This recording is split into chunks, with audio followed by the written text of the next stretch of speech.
Laporta is a love.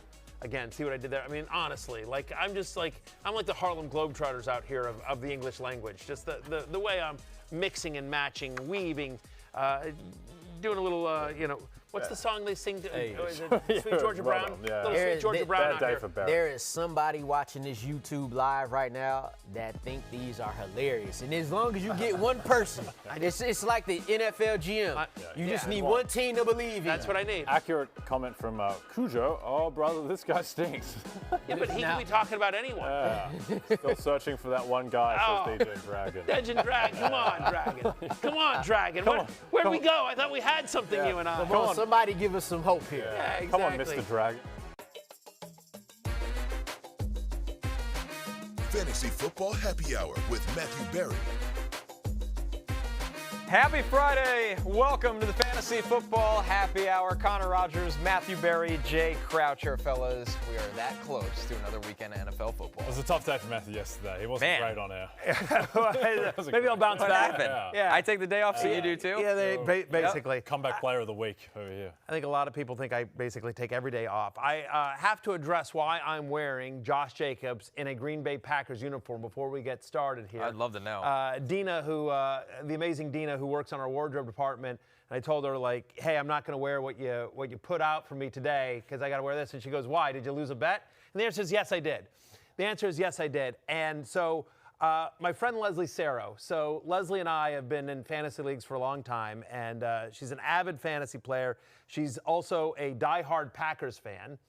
And she also happens to run marketing for a company called Kellanova, which, among other things, has Pop-Tarts and Rice Krispie Treats and all sorts of wonderful things. Favorites. And you have no idea. Rice Krispie and Berry. So we were texting back and forth before the Commanders-Packers game. And she actually went to the game. And so, we're like, should we have a bet here? And she goes, sure. And she goes, I'll give you the 3. Remember, the Commanders were generous. right. Commanders were 3-point dogs. And I said, okay, what's the bet? And she says, if the Packers win, you have to wear a Packers jersey of my choosing on air. And I'm like, fine, what do I get if I win? And she goes, how about a lifetime supply of Pop-Tarts? Oh, you had to take this bet. Of course I had to take the bet. Are you kidding me? I'm like, all my Commanders do have to cover the 3, and I get Pop-Tarts for the rest of my life? Yeah. Are you kidding me? So you should have put 20 grand on the other side. I know. Yeah. That's what I screwed up. That's right. That's the smart bet. That's an elite hedge opportunity. Yes, I screwed that all up. And so anyway, that's what happened. And here you are. Yeah. And here's Stuntman Chuck. Too bad that bet didn't include wearing socks. Very good, Chuck. America loves the ankles. But anyway, so congratulations to Leslie and to the Packers. I will have to continue to buy my own Pop-Tarts. I'm a brown sugar cinnamon man. That is that's my jam. Yeah. That's the one that's my go-to flavor. Yeah. Okay. And now you get to pay for them. Yes, I have to pay for them. Yep. I mean, in a Josh Jacobs jersey. In a Josh Jacobs jersey. I may go. There are many worse jerseys that you could cop than Josh Jacobs. Josh Jacobs is a great player. They should have given you the jersey. Who was the Packers player who fumbled the kick against the Seahawks like 11 years ago? The onside kick? It was. It's a tight end. It's not Jermichael Finley. It was. Oh God! It's gonna drive me nuts. We'll figure it out. As soon as I hear it, I'll be like, yes, that was the guy. Brandon It's a tight end. Brandon Bostic. Yeah, That's I it. knew That's, BB. Yeah. Brandon Bostic. Exactly. Yes, they should have got me Brandon Bostic, or just like Don Majowski. Like Jeff Janis. Yeah. We could have done a lot with this. Jimmy Graham. Yeah. Just get weird. Yeah. Mark Chmura. There's so Packers that have been We could have wear an Eddie Lacy one and put pillows on Ignanimous. What's the word? Anyway, just Ignominy? that have run a fault. Equanimous. Could have been. Yeah, exactly. Whether it's an obscure Packer, whether it's a bad Packer, whether it's a scummy Packer, like they could have done like a Instead, you get Josh Jacobs, one of which the we most like Josh reliable Jacobs, by the way. fantasy players in Josh recent Jacobs history. has been on our podcast multiple times. We like Josh Jacobs. We are a pro Josh Jacobs company, show, fan group. Speaking for all of NBC. Yes, we are. Yes. Who at NBC doesn't like Josh Jacobs? I don't know, but I'm not going to ask everyone. It's take a long time. Producer Steven, get on that. Make sure I can back that statement up. As far as I know, everyone at NBC loves Josh Jacobs, but the other, at least the one other benefit of wearing this jersey, and then we'll move on, is that because Josh Jacobs is a legitimate fantasy star, He can go up on the wall. He goes on the He is wall. wall-worthy. Okay. He is absolutely wall-worthy. Again, Who like if we loses? like, Brian Robinson Jr. Sorry. we we gotta- like B-Rob, but He's Brian- sitting with C.J. Stroud down in the basement. well, yeah, C.J. Stroud might actually. have C.J. to go. Stroud too. We got C.J. Stroud, Mark Andrews down there.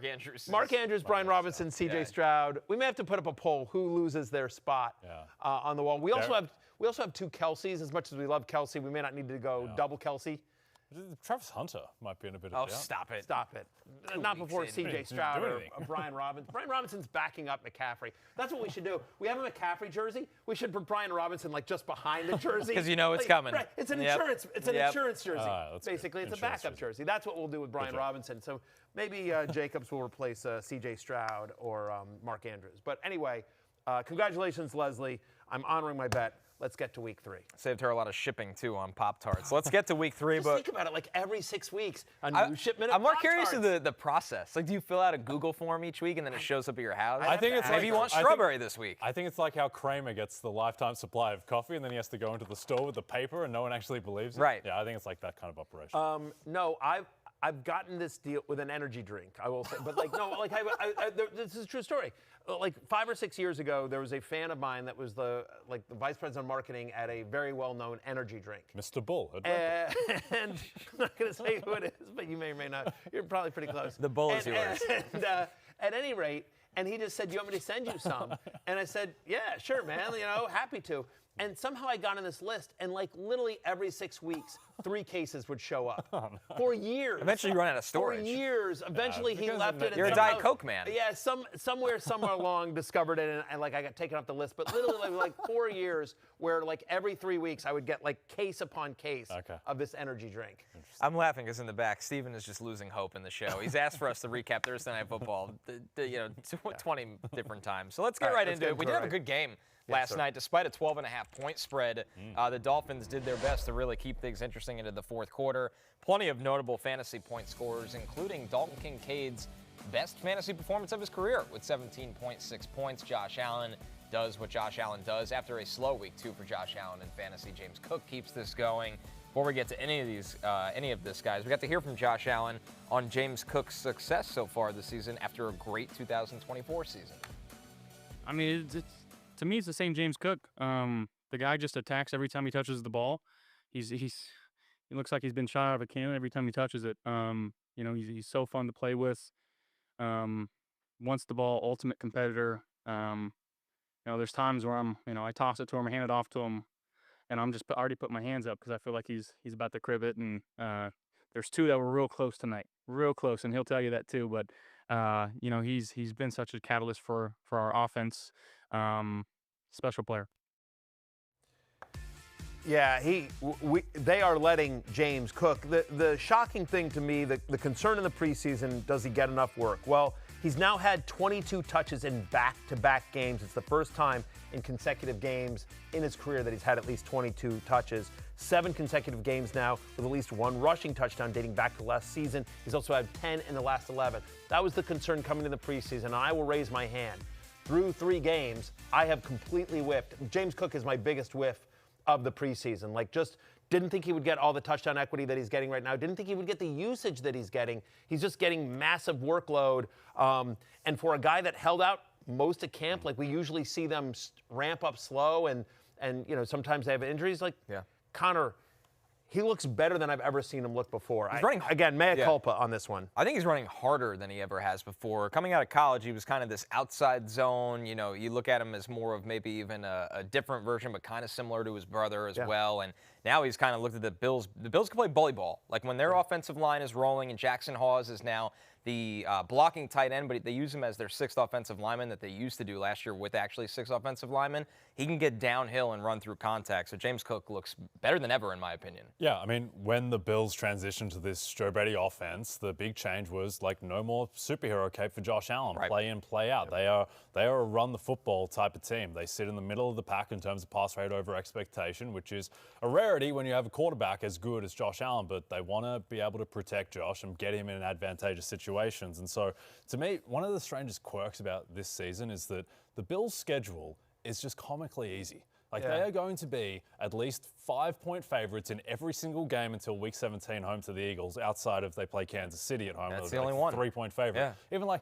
the next hardest game for them in the next 4 months is like at Houston. Like, they're going to be like 5-point favorites there. Like, the Texans aren't good at the moment. That could go to a touchdown. Yeah, when all so things are I think that they're just going to be in these game scripts. They're also, like, this team is playing for the Super Bowl. Like, Josh Allen doesn't need to put up big stats passing-wise in the regular season. I think James Cook is going to keep doing this. He won his MVP. Right now, he's the second best running back in fantasy. Only Chris McCaffrey's averaging more fantasy points per game. Would you try to sell high? Do you think this is sustainable throughout the season for James Cook? I think given the schedule and the run-balanced nature of their team, I think it kind of is. It's hard to move I've done a 180 on James Cook, man. I just got to own it. You see that schedule there. I don't think we need to talk about anything with Josh Allen. He's a stud. You know it. The only thing that's notable here is that he attempted 28 pass attempts, which is under 29.5. So that cashes my bet from last night. Jay, your bet cashed as well. Did Achane get there? I thought he he did. No, Achane got there. Did he? Okay. Yes, Achane got there on your bet. Lawrence's bet of 70 yards for Tyreek Hill at plus money. That did not cash. So we were 2 for 3 last night. Shout out to Fantasy Life. One bet that I did place before, because of them, Ray Davis became a popular prop throughout the week because of the script. Everyone's like, the Bills are going to be blowing him out. He'll get carries. They liked him under 26.5. I followed that one. He wasn't involved at all because they just keep handing the ball to James Cook, and Ty Johnson gets a little involvement. So shout out to Fantasy Life for a great projection on that one. Fantasy Life has a tool that if you bet on sports, Fantasy Life has a tool where they take our projections. We have great projections from Dwayne McFarland, and basically looks through every prop from every book. You know, we default to DraftKings because we're a DraftKings company, but you know, whatever book you like to play at, you can choose your book, you can choose your game, you can choose your player. Just like, hey, here's all here's all the projections, and here's where we bet over or under. Here's where we think the biggest edge is. Here's where we think the biggest opportunity is. Dalton Kincaid, we have to talk about here, guys. For the second straight game, he leads the team in targets. He now has 3 end zone targets in the season, which is a team high. So Fix It Fire wants to know, all right, I have Cook, Genty, Taylor, and Connor at running back. I need a wide receiver. Who would you trade? Who would you target? I think I would trade James Conner, and I think I would rank those guys: Cook, Taylor, Genty, Conner. I'd have Taylor one. I would have Taylor one as well. Taylor doesn't come off the field. I know he doesn't, but Daniel Jones sort of sneaks, and there's like a little bit more injury risk with him that I feel. Yeah, I think Jonathan Taylor, the thing is with his injury history, he got his leg caught twice for 2 high ankle sprains in separate years, and then he tore a ligament in his thumb. So is he actually that injury prone, or did he just get unlucky? And there was one year he held out coming into the season. People think oh, he held out for a month. So I don't know. Jonathan Taylor, until his entire career till the first injury, he was very healthy. I just think with Taylor, Taylor has the highest rushing prop of any player in the NFL this week. I think the line looks good too. Yeah, and Jonathan Taylor at the highest speed that anyone has hit in the history of the NFL in the Next Gen Stats era on the weekend. So I don't know. I think that Taylor has a chance to be RB1 for the season. So I think that Cook, yes, he's been amazing, and I think it's going to continue to some extent, but I still think, it's 3 weeks, I still think you need to regress a little bit to preseason expectations, just a little bit, whereas with Taylor, I'm just fully bought in there. I wonder with Genty. I think a top 20, by the way, it depends on, it's all about how you market it, Fix It Fire, but just to answer you, hard to say, who would you, I would trade Connor. Of those 4 running backs, Connor is the one that I would trade, and, try to get the best wide receiver you can. I don't know if it's a 10-team league, 12-team league, you're playing 3 wide receivers, 2 wide receivers. I don't know the value of a wide receiver in your league, in your format. Is it PPR, half PPR, et cetera? But Connor is who you should trade. And would you trade him for given he's so loaded at running back, would you trade him for a Devontae Smith type of player? Right. I think it's a top 20 guy. Keenan But by the way, Allen? if you can get a superstar for because you're so loaded at running back, if you can, I don't mind trading any one of those guys to get the best player available as well. I want to get back to Dalton Kincaid, the only concern here, so my question is how much do we buy this? Dalton Kincaid is somebody that I talked about in the offseason. I spoke with a Bills offensive coaching staff member at the Combine where I said, what happened to Dalton Kincaid last year? And dude, he was hurt the entire year. This year, he's going to be fully healthy. Watch out for Dalton Kincaid. And I wrote that on my Combine column and talked about him in the preseason. On the season, he's a top 6 fantasy tight end. He's averaging over 13 fantasy points per game. If there's one concern here, guys, his route participation is just 60%, which is 27th at the position. Like, among all tight ends, he is 27th in route participation. That said, when he's out there, it seems like Josh Allen is looking for him. Second straight game, as I said, second straight game for Dalton Kincaid, where he led the Bills in targets. Yeah, I think the good thing with Kincaid as well, Connor, is that he just looks more explosive. He looks more spry. Last year, he looked, frankly, more like a tight end. Whereas in his rookie year, you know, this guy is more like effectively a receiver at tight end with that type. They spent a first-round pick on him, and he's looking like it so far in terms of the talent. And you like that they threw him a screen that worked out really well, so there's design touches for him. I think the counter is they love their other two tight ends as blockers in Jackson Hawes and Dalton Knox, where that takes Dalton Kincaid off the field at times. So you like the Bills. The thing is, the Bills are going to be in high-scoring games. Yeah. So he's going to have the opportunity where you don't really worry about it too much. Let's move over to the Dolphins now. And just, it's talked to me in my ear, by the way. Achane actually did not get there. So I apologize. I saw that he had 9 targets and wasn't tracked, so I was very upset. The weird part is just usually what happens is just behind the scenes here. After we do our bets, like on any primetime game, I always feel like I should bet. Like, I'm not a guy that, like, you know, gives it out. I always bet whatever I say. And I try to then, like, I'll usually individually bet when we do, like, for Monday night or for anything. So I put money on yours, on Lawrence's, and then I threw them all into a parlay. And at least I did. So my Achane bet on DraftKings cashed last night. So I must have bet. He went over. He had 7 catches. Right. So I must 29 have. yards. Yeah. So maybe I misunderstood what your bet was, but hopefully, like my Achane bet cashed. My personal bet cashed. Chalk it up as a win. So it's just right. So anyway, there you go. So anyway, apologies there. So let's move on to the Dolphins. Connor, take control of the show, please. I mean, a little news or noise here. Ollie Gordon, kind of the story for the Dolphins last night in terms of involvement. Just a totally different runner than Achane.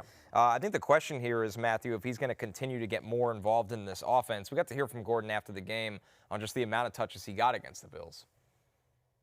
It felt really good, honestly, just to show my teammates, my coaches, that, you know, they could trust me whenever we're in the heat of the moment and, you know, when stuff gets serious. So, you know, it felt good getting in there, being able to play with them. You know, it was really just making them stop the run. You know, our linemen were getting on their blocks, our running backs were getting downhill, and that's really what it takes, you know. And once they try to stop the run, everything else opens up. So I feel like that's what helped us a lot. Ollie Gordon gets the touchdown last night. Obviously a much bigger back. And we laughed when Tyreek Hill kind of said this about them being in 3rd and short in the goal line and, you know, take Achane off the field. Well, I get the snap rate is low there, Matthew, but Gordon's role to me is very, very clear when they need a hard in-between-the-tackles runner. There's no question about it. He got 60% of the red zone rushes, 67% of their goal-to-go opportunities, and I think that will only continue. He converts the touchdown early in the game. I think the challenge here, though, is do I think the role increases? Do I think he's special? Do I think everyone that he needs to be 100% rostered? Yes, because if you have Achane, you need Ollie Gordon. I just don't know that he has a lot of standalone value because he's going to be, if he doesn't score a touchdown, he's not involved in the passing game. I don't know that he's getting enough work in the run game where you feel good about it. So he's very touchdown dependent. And honestly, like, look, the Dolphins were better last night than they have been, but how much do you feel like the Dolphins this year are going to be in neutral or positive game script where they're able to run? And I just don't have a great sense of that. To me, Ollie Gordon, he's Braylon Allen. Like, he's stuck behind a number 1 guy who gets a lot of pass-catching work as well, and I just don't think you're ever going to start Ollie Gordon unless Devin Achane is hurt. Yep. Does Achane's receiving involvement keep him viable even if Gordon ramps up? That's from Joseph Fiscal. For sure. Yeah, of course. I mean, this is no way a panic mode about Achane. Yeah. I mean, again, so far on the season, Devon Achane has a 27% target share. Like, that's an elite wide receiver kind of target share for a running back. That's Alvin Kamara-esque. Well, that's what I was going to say. Like, the past decade, like, he ended up closing at 42.5 receiving yards, Devin Achane, which is like the same range as like Travis Hunter. Right. As a receiver. So I just think that, like, outside of Kamara, I can't remember a running back. Even like Christian McCaffrey doesn't get set that high, even at his peak. So yeah, I think Achane, like, he's just locked in RB1 until further notice, or if he gets hurt. 75% of Achane's points this year have come as a receiver. So absolutely, I'm not worried about that role moving away. Let's get into some injuries we're tracking going into the weekend because there's a lot to get through here, guys. Jayden Daniels with that knee not spotted at practice today. Brock Purdy, more notably, is the toe injury. He was limited on Thursday. His receiver, Juwan Jennings, by the way, did not practice on Thursday. Jennings is banged up ankle and shoulder right now. So Josh Jacobs shows up with the ankle. Zach Charbonnet with a foot. He could potentially miss this week. Jacksonville dealing with a couple injuries at the skill groups. Bashal Tootin with a shoulder. Brian Thomas with a wrist injury. Xavier Worthy, we know he's trying to come back with his upper body injury as well. Emeka Egbuka is back at practice today. He did not practice Wednesday. He did not practice Thursday. So that is a very positive sign for the Bucs. They have 95 different injuries. Tucker Kraft, we had a little bit of a scare there yesterday, but it sounds like everything has come back clean. So a lot here. I think, Matthew, we start with Jayden Daniels. Of course. Yeah, and, we got to hear from Cliff Kingsbury just on his status this week. Keep in mind, this was before he was not spotted at practice today. He's just preparing mentally. Marcus is getting the reps physically. Jayden preparing mentally, and we'll take it from there. If Marcus is able to play or is the one that you have to start this week, what gives you confidence in him and his ability to execute your offense? Yeah, last year, just being around him for a year, when we signed him back, we felt like we have two starters in the building, which is rare in this league. So anytime he was asked to play or practice or even on scout team, he's been phenomenal. So treats like a pro, as a leader on the team, despite not being the starter, which is hard to do, and can't say enough good things about him. So if he has to go, I'm sure he'll be ready. This is from Adam Schefter. Commanders quarterback Jayden Daniels has not been spotted at practice today, signaling that it's unlikely he'll be recovered from his knee sprain in time to start Sunday's game versus the Raiders. Marcus Mariota is in line to start versus former team. Cliff Kingsbury, a very Kotow type of vibe. Where he spent his kind of year off after the Cardinals, very laid back. I like as well his phrasing where mentally it's Jayden Daniels, but physically it's Marcus Mariota. The physical vessel of Marcus Mariota is taking the snaps physically, but mentally it's the brain of Jayden Daniels. This I actually forgot Marcus Mariota played for the Raiders. Revenge game. He's had a few stops. He's had a few stops, how you feeling, Matthew? I feel okay. Honestly, the fact of the matter is Marcus Mariota played for Jayden Daniels 2 different times last year, right? Week 7 against Carolina, Week 18 at Dallas when the team had sort of clinched. And he was good in both games, right? So the Panthers game, over 200 passing yards, 2 touchdowns, 34 rushing yards. He finished his QB 8 that week with over 19 fantasy points. That game against Dallas in Week 18, again, it's a Week 18 game, but still 161, 2 touchdowns, 56 rushing yards, and a touchdown. I believe Daniels played like the first series maybe in that game. I could be wrong on that one, but he finished that week as QB6. So he started twice last year in this offense, and he was a top 8 quarterback each week. Again, I do think the Raiders are tougher to run against than they are to throw against.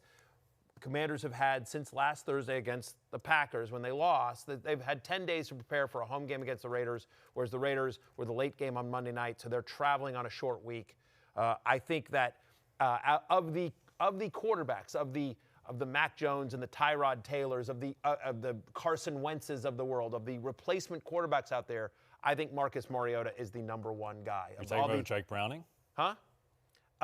Yeah, I would take him over Jake Browning just because of the matchup. Like, Sure. Minnesota is a little tougher. If I don't even want to put this into the universe. Over a longer stretch of period, I would I think I would prefer Mariota to, I would prefer Browning to Mariota just because of the weapons Browning have. But this week, I prefer Mariota and the matchup to Browning against the Vikings. Because I think Brian Flores brings the heat on, Yeah, I mean, his pressure schemes are unbelievable. Yeah. They're a very aggressive defense, and the schedule is not going to get any easier after that. We got a question here, this one from Craig Gainier. Hello, the jailer, the conler, and the ankler. Yes, Daniels the ankler is pretty good. Oh, the ankler's pretty good, Craig. If that might stick. Is out, how does that affect Bill? Start JCM or Travion Henderson in that? I don't know. It's tough to start Travion this week. Exactly. That's the point. I mean, you had me at or Henderson. So the answer here is Ja'Cory Krosky-Merritt. I don't think it affects Bill at all. They're still going to run the offense they run. Now, it's a tough matchup. Again, we've talked about this. The Raiders' top 5 run defense so far in the season.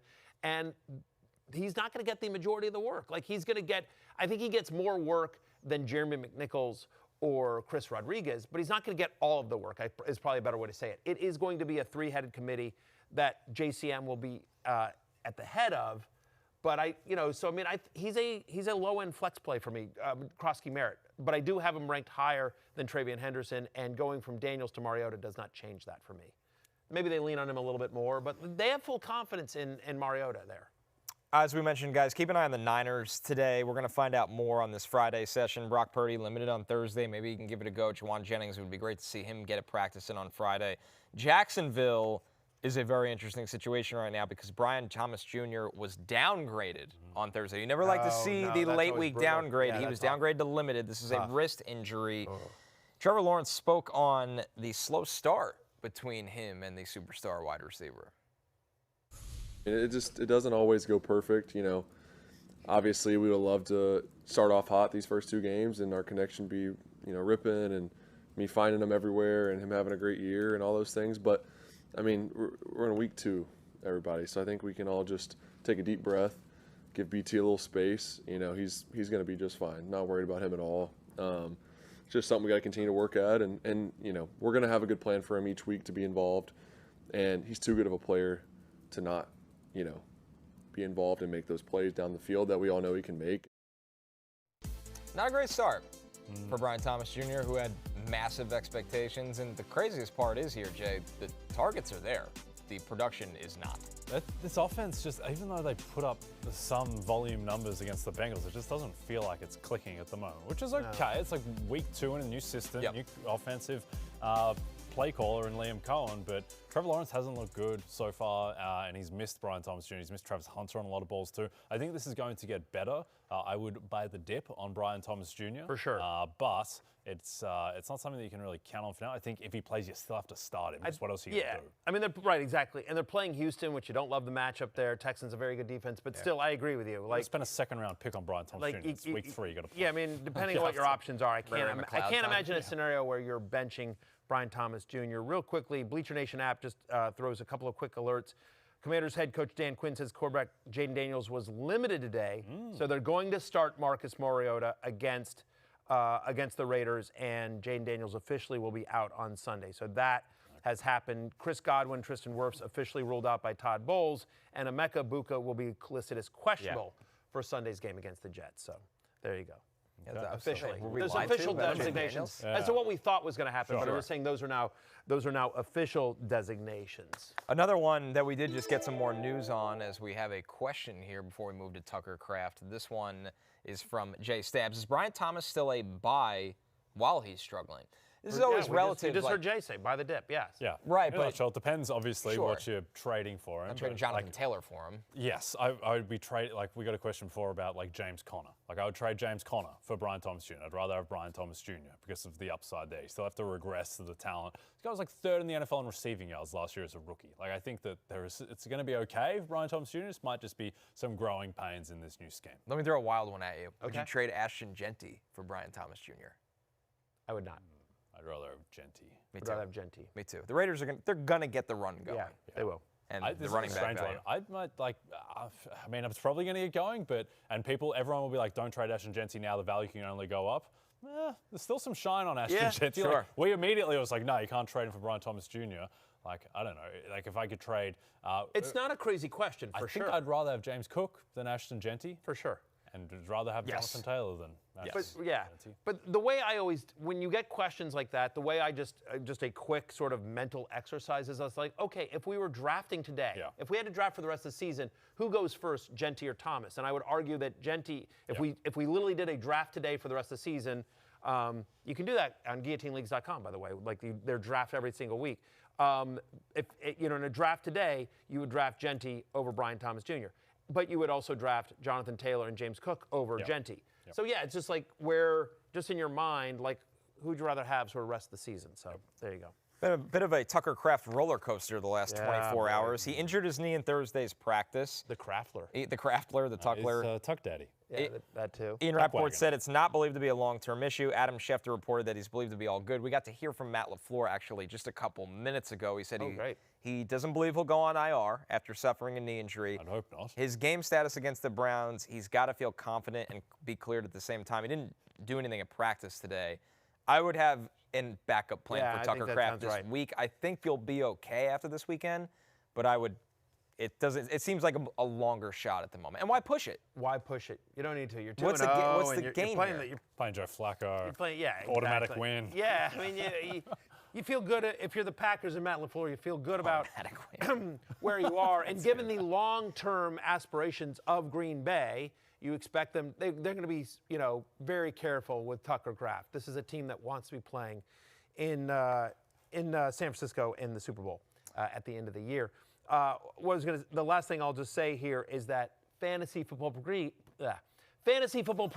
Sunday morning, 11 a.m. Eastern, all the way until kickoff right here on Peacock and YouTube. We will get you set. We will give you all the tight ends that are out there. We'll have all the latest injury updates. So. Yeah. The Harlem Globetrotters of words. Huh? Yeah, I mean, it's been a long week. I really it's been a long sad week, I missed guys. it today. I got a Packers jersey. Yeah, for those I have no as well. Pop-Tarts. It's like, whatever. Life's tough. For the regulars as well, when Matthew said, oh, great, in response to the Matt LaFleur speaking on Tucker Kraft, Matthew thought there was sound coming. Yes. Matt LaFleur speaking, I thought we had there is no sound. There is no sound. That's true. I thought producer Steven had been Johnny on the spot and That'd be a quick turnaround. I'll give Steven that. Yeah, you said, we just heard from Matt LaFleur, and I'm like, that must mean we have sound of him. Yeah, when I say we have heard, it's me on Twitter watching his press conference. Okay, got it. So, we brought up Emeka Egbuka. Of Connor watching the press conference? Yeah. It's right here. Scrolling Twitter during the show. Yeah, during the show. Keeping you two idiots up to date on everything. Yeah, that's true.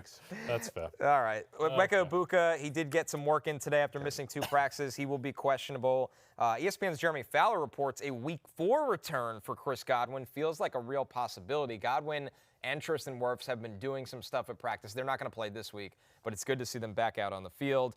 And back to Ashton Jeanty here, guys. Pete Carroll did comment on Jeanty. He said he would like to get him around 20 carries a game. And Ashton Jeanty said he's very aware that the Raiders are going to get him going and get him the ball more. Oh, now we have sound. I don't think you draft a guy like me to not give me, carries and touches. And, I'm ready for the responsibility. And, like I said, it's going to start with me and, in the run game, and I got to continue to get better. There's a learning curve to the NFL for, every single rookie that comes in. I mean, I think it's really rare that a guy comes in and just flat out balling off the rip. So I'm not, feeling no type of way towards it. I just, like I said, I need to get better. And, the big time performances that, everybody might be expecting, I mean, those will come, but, it's just about consistency. Ashton Jeanty through 2 weeks, not what fantasy managers were hoping for, but keep the faith. He's too good. I completely agree. Also, it's too early to bail on somebody that you spent that much draft capital on who is healthy. Yeah, who is healthy. And so, yeah, I mean, weird game against the Chargers, but they're going to get that fixed. And by the way, we've seen this before. Rookie running backs sometimes take a little while to get going. We talked earlier in the week about Amari Hampton as well. Like, I would buy low. I would buy the dip on Ashton Jeanty, and I'm still hanging tough with Amari Hampton. Think of every single rookie running back right now, because Hampton and Jeanty get a lot of the spotlight. R.J. Harvey, Travion Henderson. Oh, I mean, it's been rough for the most part. The only one that's actually working is Ja'Cory Krosky-Merritt. Right. Which is Quinton Judkins was better last week. Right. Judkins is coming. Yeah, he's coming. Caleb Johnson. I mean, he's on kick return team. I mean, like, it's ridiculous. Right, exactly. Now, to be fair, Caleb Johnson did determine the outcome of that game by not understanding the rules in the end zone. Right. It literally cost them all. He did. It takes a little bit of time. It'll get there. A lot of frustrations in the fantasy world right now, but as we do every Friday, we bring on a doctor to solve them. Yes. Pete writes, Dear Matthew, my girlfriend wants me to try Booty this weekend. I've seen and heard good things about Booty, but I'm nervous. So, Dr. Carter, how experimental should I be this week with Booty? That's Keyshawn Booty, of course. That's right. Yeah. Look, I know many of you out there in the listening audience and the viewing audience are Booty curious. Yeah. After, last week's performance from Keyshawn Booty, where he caught 6 of 8 targets for 103 yards against the Raiders. If you're going to commit to Booty, you got to commit to Booty. You know what I mean? Fair enough. Frustrations with Dr. Denny Carter. Hello, Dr. Denny. Welcome back. Hey, guys. You committed to Booty and you got a touchdown out of it. I don't want to hear any complaining about that. No. I got a note saying thank you. Their first experience with Booty was pleasant. You got to score. They've added it to their repertoire. That's right. Yeah. No, you're in the. Am I starting it up? I thought the man in the Packers jersey would have some Dontayvion. The hell's wrong with you today? Oh, for sure. Well, I didn't know who. Thank you for saying it. Honestly, I can't do everything. I can't. I apologize. I keep forgetting Denny that I'm supposed to carry this whole damn thing. All right, I'm sorry. That's all right. I'm sorry. It's quite all right. I did get another email. It says, Okay. Dear Matthew, my girlfriend and I, this girl and I have just started dating. Mm-hmm. We have just started dating, and things are progressing nicely. But the other night, she asked me if she could look at my Wicks, at my Dontayvion Wicks. He wasn't on my roster, and so my question is that should I do that? Should I go get Dontayvion and show my girlfriend my Wicks? Should you show the Wicks? Yeah, should you show the Wicks? I think you should. In my lineup, of course. I think you should. We're talking about, a guy in Wicks who's going to see a lot more opportunity with Jayden Reed out of the lineup. Look, I just want to be clear with folks here. Some folks like to be humiliated, and that's okay. That's okay, and that's why you go get the drop-prone, mistake-prone Dontayvion Wicks, and you plug him into your flex because he could have a big day with Jayden Reed out, okay? Humiliation is okay sometimes. Last week against Washington, after Reed left the game, he ran 70% of the routes. He saw 30% of the team's air yards, 20% of the targets against Washington. He was targeted on a team-high 27% of his pass routes. I like Dontayvion Wicks as a high variance play. You need to get the Wicks into your lineup and show it to everybody, honestly. There you go. Okay, yeah, no, that makes sense. All right, Danny, back in week 1, I spoke to you about my performance issues with Wan'Dale Robinson with the lights on, because it was absolutely terrifying back in week 1. But having seen him up close in Dallas on the weekend, Denny, he looked real and he looked spectacular. Are you starting Wan'Dale Robinson this week? He did, Jay. Listen, I want to issue an apology to you and the listening audience for shaming you about Wan'Dale Robinson. Listen, since that time, since week 1, I've gone back to school. I've earned another degree. Wow. And I've learned that I was wrong, and I was wrong, and I'm sorry. Last week against Dallas, he goes 8 catches on 10 targets for 142 yards and a touchdown. He now ranks 7th, guys, in both wideout receiving yards and wideout receptions. I don't really understand what's going on, but no one should have shame about playing Wan'Dale Robinson in week 3 against Kansas City. I don't understand what's going on. It's a great quote for your reel. Denny, it's not often recommended. Do you have a Flexual Frustration as well? Yeah, I have one for him right now. I'm good. seeing it. Okay, here we go. Yeah, I got one for you. Started going into it before you cut it off.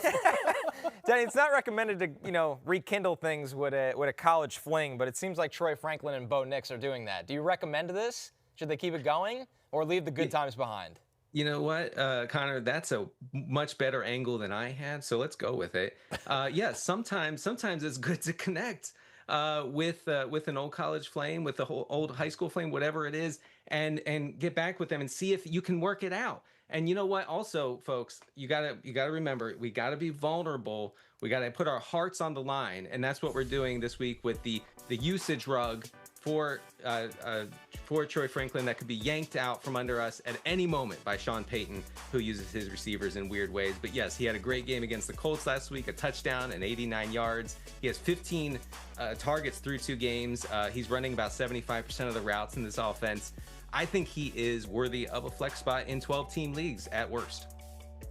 If you have more Flexual Frustrations for Denny, he will be doing a Q&A right after our show. That is 1 p.m., of course, on the NFL on NBC YouTube channel. Denny, thank you as always. Thanks, guys. Thanks, Dr. Carter. Unbelievable hair in this photo. Yeah. Troubling. Looks like a wig, to be honest. It does look a little fake. Yeah, I don't know what that is at all. Yeah. We're taking our first break. When we're back, you guys continue to ask the big questions. We hopefully deliver the right answers. What's on tap for the weekend? Right after this.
Sunday night, Patrick Mahomes and the Chiefs take a road trip to New York where they face the Giants in a primetime showdown Sunday, 7 Eastern on NBC and Peacock.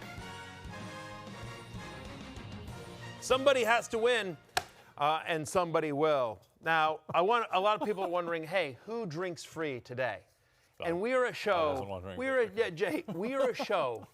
Connor, you know this as well. We are a show that celebrates champions. You think about me and in the League of Assholes, back-to-back champions as well. So I just want to take a moment here to let everyone know, very excitingly, that Todd Zeile won an Emmy last night for the second straight I'm going to stand.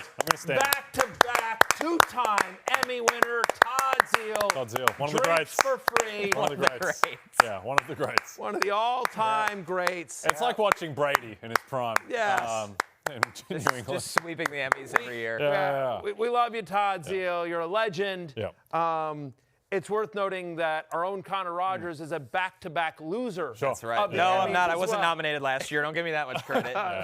Well, listen, it's tough. So once again, yes, I have lost to Todd twice now. Yes, exactly. I'm officially Josh Allen. It's I tough. can't get over the hump. It's tough. He's your Mahomes. He is officially my Patrick Mahomes. It's difficult because when I think of baseball, I think Ohtani, Judge, Zeile. Yeah, Those for are the sure. three. So it's very hard to crack. Yeah, what are you going to do? But the good thing is this year I didn't go and sit through 10 hours of it to find out I lost. Do you think at some point, I don't know, this might be too old a reference for you, but there was an old show on NBC called Night Court, and there was an actor on the show named John Larroquette, named John Larroquette. And he was hang on, I'm going somewhere with this. He was brilliant. He was brilliant in the role. He was kind of this very he was a defense attorney. Anyway, point of the story is that he won the Emmy so many years for outstanding comedy, outstanding like supporting comedy actor for Night Court, that eventually, like after 4 or 5 years of winning in a row, he eventually took himself out of the running. Just said, I want somebody else to win. And so John Larroquette just said, I will no longer run in this category. I don't know if Todd's going to do that. And so that's my question. Yeah, I don't think so. I think at some point, SNY likes all of their Mets nominees winning. It's very good for the network that is the official home. So if he wins 2 more, if he becomes the John Larroquette of sports Emmys, you still don't think he'll let you in? I hope he doesn't. Yeah. I want to beat Todd Zeile. Yeah, but at this point, do you think Josh Allen just I hope Mahomes retires or miss? Yeah, you gotta beat him. Yeah, you gotta beat him. Yeah, you gotta beat him. Yeah, you gotta win. I know, but Josh Allen has a shot. Wow. I mean, come on. He's Todd Zeile. He's Emmy Award-winning Todd Zeile. Come on now. It's just such a ridiculous setup with the John Larroquette thing. There was a player on the Ravens called Lamar Jackson. Well, actually, it was his real name. It was his name, Lamar Jackson. They just call him Lamar Jackson. They just call him Lamar Jackson. It was the first example I could think of. It's been a long week, America. Night Court. Stop it. Nobody's going to watch this. It's been a long week. Honestly, it's been a long month. If I'm not lying here, guys. Craig V in the chat said, Night Court, great show. We are old. Yes. Night Court was a great show. By the way, you can probably watch reruns of it on Peacock. There you go. What's on tap Charlie Chaplin in it? is brought to you by Bud Light, the official beer sponsor of the NFL. Sundays are easy to enjoy when they're full of football and the fridge is filled with beer. We're going to make it even easier for you by getting to these questions. The first one from Kyle Cabrario. Flex question, Chuba Hubbard or George Pickens? Defensive opposition makes me question Chuba. Appreciate all of you. Hashtag show the mankles. Show them ankles. I thought you were calling them man ankles. Yeah, no. Show them ankles. Todd Zeile would have read that correctly. I get the question. I get the question because Hubbard has a high floor. Josh Allen and has Pickens, a chance. Oh, man. God. And it's true, though. Josh Allen does have a chance. Look, I'm going with Pickens. The answer is I'm going with Pickens here. I get the question. I get the concern. And Hubbard is the floor play, but the concern is that the Panthers' offensive line, both Hunt and Corbett went on IR this year, so it's a banged up offensive line. Falcons been a top 10 run defense so far this year, and then you think about George Pickens going against this Bears defense that, through 2 games they've allowed the most touchdowns to wide receivers. Jalen Johnson, the Bears' top corner, he's going to miss this game. This is one of the highest over-unders on the slate. I think Dak Prescott has a monster game. I actually think it's a shootout between the 2 teams, and so I think Pickens gets deep for 1. He's my wide receiver 22 this week. It's more of a riskier play. It's more risk-reward than Hubbard, who has a floor, but I think in that particular case, I would go with George Pickens, and as requested, they're them ankles. Actually, hang on, my sock's a little too high. Jay, give a comment on George Pickens. Get us out of here. There you go, baby. There you go. That's for you, baby. Yeah. Well, it's particularly after that, I disagree. I'm going Chuba Hubbard. The Chubler. Yeah. He's been down 20-3 at halftime his first 2 games. I think the Falcons are going to definitely do that. The thing is with Pickens is that game, the total starts with a 5, which is good. That's what you like. There will be explosives down the field available against a pretty barren Bears secondary. There's not a lot going on there. They were absolutely roasted by the Lions. I think with Chuba Hubbard, it's just how much do you believe that the Panthers are actually this bad? Are they actually like the worst team? They might be. Yeah, they could be. Dave Canales could not be the guy. Yeah, I kind of leaned towards him not being the guy because I thought that Tampa's offense got better when he left. But Chuba Hubbard's still going to get a lot of work. But I think, to your point, if you want ceiling, Pickens. If you want floor, Chubler. Regular number 2 on our list here as we get through more questions from the regular. This is Oscar asking for half PPR. Elikayo Manor, of course, Jameson Williams, Romeo Doubs, or Travion Henderson. Got a lot of Travion Henderson questions. Yeah, I'm going with Jameson Williams here. We've talked a lot about that Detroit Ravens game on Monday night. 52.5 over under. We expect a ton of fantasy points.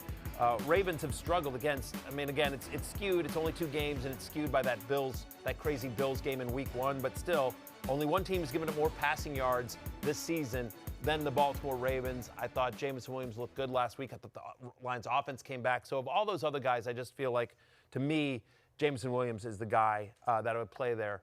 You know, it's interesting though. You said regular number 2, which I thought that was the name of like the guy. Nope. I like the idea of ranking the regulars, though. I like the regulars, you know, giving themselves a number and ranking themselves, or we should do it on a weekly basis. The chat kind of does it based on your activity. There'll be like a little crown that says number 1, number 2. Oh wow. Yeah. So they get like a nice little logo next to their username in the chat. The more they interact with the chat. Steven, let's do a leaderboard next week. Sure. Let's go through and figure out who's got the. A couple jumped to mind. We had Stuntman Chuck at the top of the show. Julio, think you are. Yeah. Johnny Dangerly.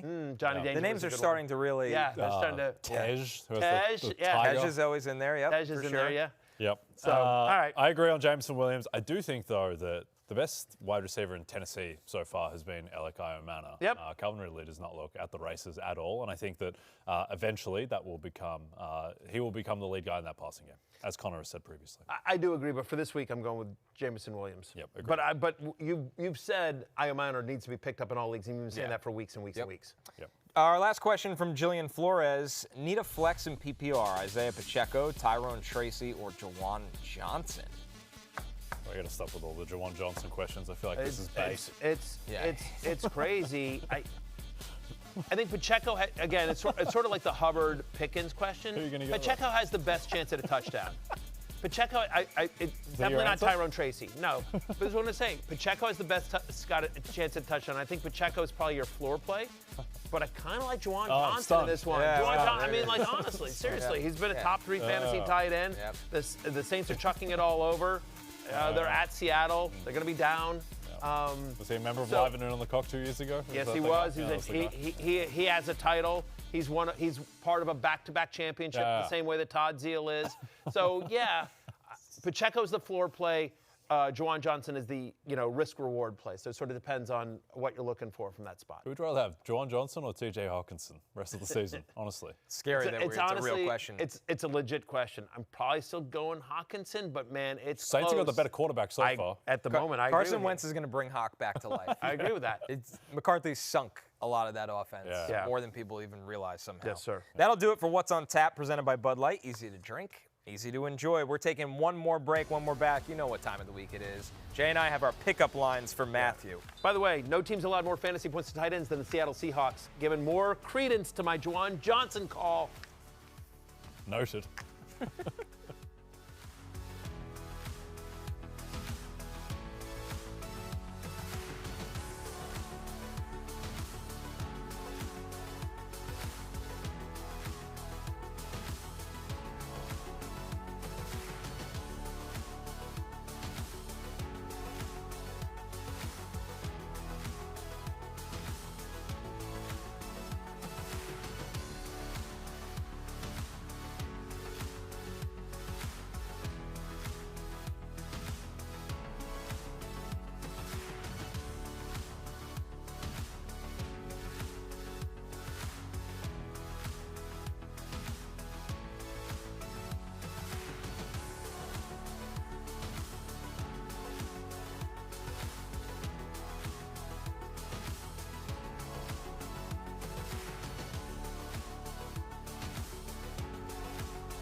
DraftKings Sportsbook is an official sports betting partner of the NFL, and new customers can bet $5 and get $200 in bonus bets instantly and $200 off NFL Sunday Ticket from YouTube TV.